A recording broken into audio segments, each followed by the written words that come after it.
इस वीडियो में आपके साथ शेयर करूंगा 3 टिप्स अपने टाइम को इफेक्टिवली मैनेज करने के लिए।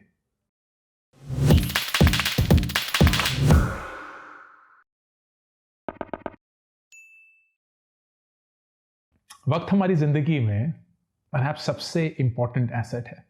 चाहे आप जितने भी अमीर हों, आप कभी वक्त नहीं खरीद सकते। बीता हुआ वक्त कभी वापस नहीं आता। And yet on a daily basis हम कितना वक्त जाया करते हैं, हम कितना अपना वक्त वेस्ट कर देते हैं ये सोचने में कि हम अपना वक्त वेस्ट क्यों कर रहे हैं। And what I wanted to do through this video is share with you 3 tips जो मैंने पर्सनली यूज करी हैं अपनी जिंदगी में to take charge of my time, और उसके चलते मैं आज अपनी जिंदगी को एक ऐसे मेथोडिकल रूप में चलाता हूं जिससे वक्त के ऊपर तो मेरा कंट्रोल है ही है, लेकिन उसके चलते हर एक चीज जो मैं अकम्प्लिश करना चाहता हूं कर सकता हूं। Number 1, time is an allocation. इसका मतलब क्या है? हम अपने दिन में बहुत सारी ऐसी चीजें करते हैं दोस्तों जो कि जरूरी नहीं होती, सिर्फ अर्जेंट होती है। उस समय पे ऐसा लगता है कि ये चीज करनी ही पड़ेगी। बॉस का फोन आ गया, अर्जेंट है। मम्मी पापा का फोन आ गया, अर्जेंट है। जो भी हम कर रहे होंगे बस उस समय रोक कर वही चीज करनी है। तो इसकी वजह से जो चीजें जरूरी होती हैं वो रुक जाती हैं। तो अगर आप अपनी पूरे दिन में जहां जहां भी अपना वक्त बिताते हैं उसको एलोकेट करना शुरू करेंगे, कैटेगराइज करना शुरू करेंगे, तो आपको पता चलेगा कि आपका कितना वक्त किन किन चीजों में जाता है। इसको समझने के लिए एक बहुत ही सिंपल सा फ्रेमवर्क आपके साथ शेयर करूंगा। एक स्क्वायर शेप लीजिए, उसके 4 इक्वल खाने करिए।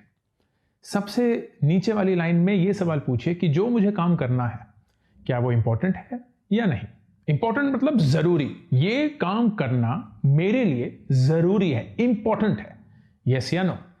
और फिर खड़ी हुई डंडी पे यह सवाल पूछिए कि क्या ये काम अर्जेंट है या नहीं, नो और यस। अब सबसे पहला खाना देखते हैं जहां ये काम ना ही इंपॉर्टेंट है ना ही अर्जेंट है। ऐसे कौन से काम होते हैं? नेटफ्लिक्स देखना इंपॉर्टेंट तो है नहीं, अर्जेंट भी नहीं है। जरूरत से ज्यादा सोना इंपॉर्टेंट भी नहीं है, अर्जेंट भी नहीं है। दूसरा खाना अर्जेंट है लेकिन इंपॉर्टेंट नहीं है। अब ऐसी बहुत सारी चीजें होती हैं। मम्मी पापा का फोन आ गया, उठाना तो पड़ेगा, अर्जेंट है, शायद इंपॉर्टेंट नहीं है। बॉस का फोन आ गया किसी फालतू काम के लिए, इंपॉर्टेंट काम नहीं था पर अर्जेंट था उनके लिए, शायद मेरे लिए भी नहीं, तो करना पड़ा।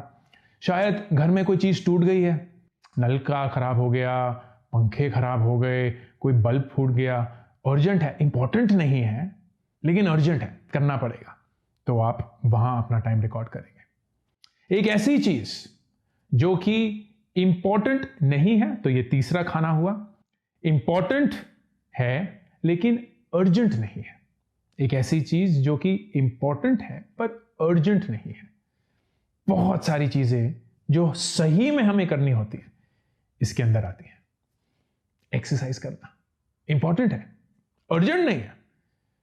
पढ़ना, अच्छी अच्छी चीजों को पढ़ना, रैंडम आर्टिकल नहीं, किताबें पढ़ना, सही लोगों के साथ वक्त बिताना इंपॉर्टेंट है, अर्जेंट नहीं है। एंड देन फिर चौथा खाना इंपॉर्टेंट भी है और अर्जेंट भी है। This could be your work जो आप करते हैं, इट कुड बी आपकी पढ़ाई जो ऑफ कोर्स इंपॉर्टेंट है लेकिन एग्जाम आ रहे हैं तो अर्जेंट भी है। It could be an assignment, important है, अर्जेंट भी है। Anything that is actually important and urgent. अगर एक पूरा हफ्ता बैठकर अपने वक्त को इवैल्यूएट कर जोर से और बहुत ध्यान से देखकर इन 4 खानों को अपने हर 1 घंटे में भरेंगे, you will then for the first time realise कि आपका वक्त जा कहां रहा है। And then you have to move things. आपको मूव करनी होंगी चीजें एक ऐसे ढंग से ताकि आपका टाइम जो है वो सही चीजों की तरफ जाए। तो फॉर इंस्टेंस मैं कैसे करता हूं? मेरे पूरे हफ्ते में ये बहुत ही क्लियर सी चीज है कि 50% of my time 50% of my time उन चीजों में जाना चाहिए जो कि इंपॉर्टेंट है लेकिन अर्जेंट नहीं है, क्योंकि मेरे लिए वो जरूरी है और मैं एक सेंस ऑफ अर्जेंसी नहीं क्रिएट करना चाहता। एक्सरसाइजिंग, रीडिंग, राइटिंग, सही से उठना, meditating, all of those things are important, not urgent, और मैंने ये इंश्योर किया है कि 50% of my time needs to go there.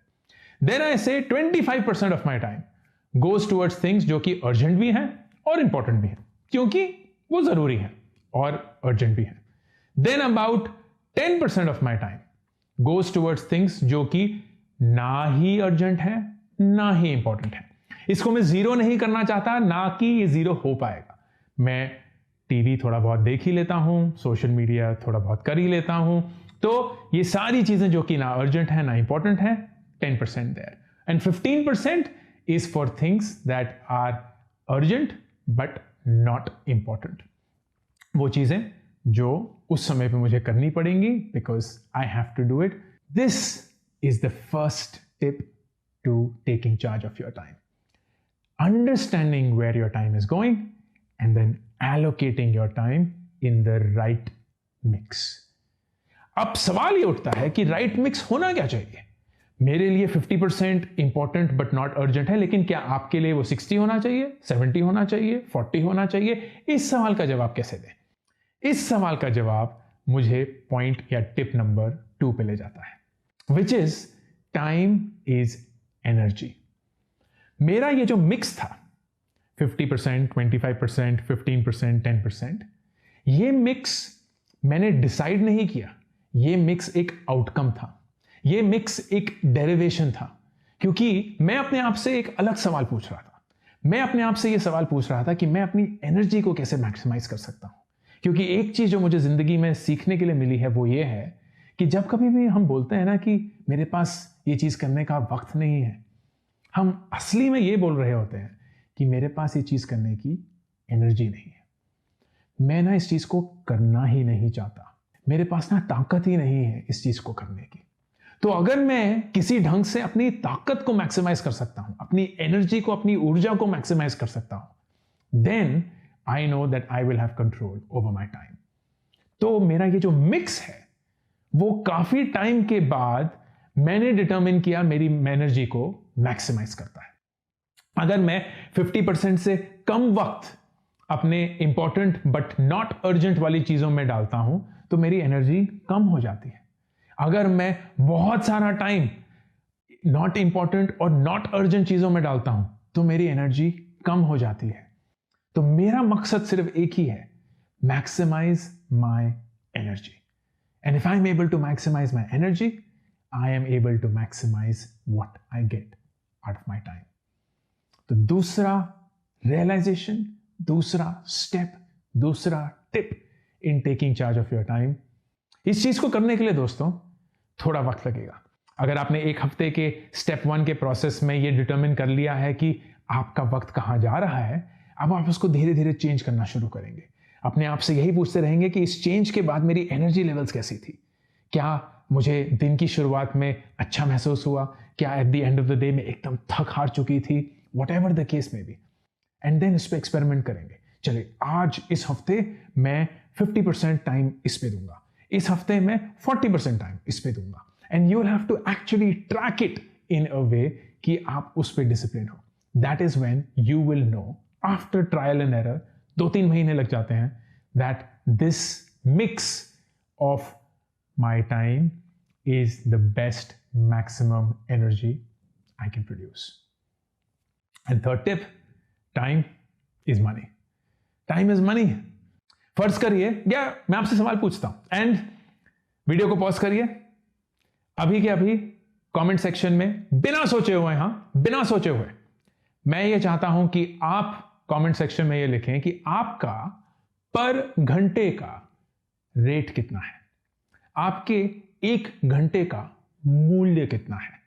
If you are a salaried person तो ऑब्वियस सा है, it is basically your monthly salary divided by the number of hours you work. अगर आप एक फ्रीलांसर हैं then it is a determination कि आपको क्या लगता है कि आपके 1 घंटे की कितनी कद्र है या कितना मूल्य है, कितनी वैल्यू है। वीडियो को पॉज करके ये कमेंट सेक्शन में लिखिए। लिख दिया? ओके। फर्ज करिए कि आप 25,000 रुपये महीना कमाते हैं एज योर सैलरी। अगर आप महीने में 25 दिन काम करते हैं, एक दिन में 8 घंटा, तो आपके पर घंटे की कीमत 125 रुपये है। मतलब आप हर घंटे जब काम करते हैं आप 125 रुपये कमाते हैं। अब इससे चीज़ें कैसे बदलती हैं? अगर मैं आपसे ये पूछूं कि आप रोज़ अगर 2 घंटा नेटफ्लिक्स देखते हैं तो आप महीने के नेटफ्लिक्स को कितना देते हैं? जाहिर सी बात है, आप में से बहुत सारे लोग बोलेंगे 299, 300, 499 जो कि बेसिकली रेट्स हैं।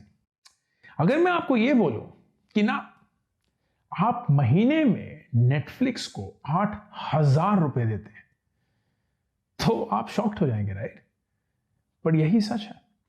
अगर आप 30 दिन 2 घंटा मतलब 60 घंटे नेटफ्लिक्स देखते हैं तो आपकी 125 रुपए पर घंटे के हिसाब से आप 7,500 रुपए नेटफ्लिक्स पे खर्च करेंगे, प्लस 500 रुपए सब्सक्रिप्शन, बन गए 8,000 रुपए।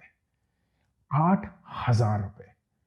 अब बहुत सारे लोग बोलेंगे पर उस टाइम पे मैं काम थोड़ी कर रहा था, ऐसा थोड़ी था कि अगर मैं नेटफ्लिक्स नहीं देख रहा होता तो मेरे को 125 रुपए मिल जाते, फिर तो मैं देखता ही नहीं, मैं काम ही करता रहता। Yes, you right. ऐसा नहीं है कि आपको उस वक्त में 125 रुपए मिल रहे थे, लेकिन that is where time equals money का कॉन्सेप्ट पावरफुल है।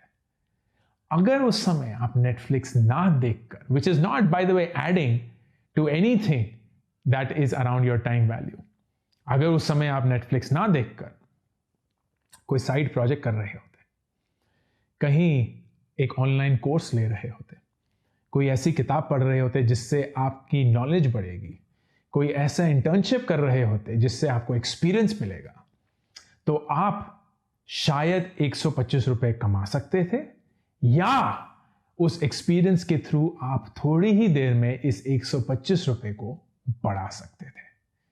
And either of these two cases is only possible because of the time.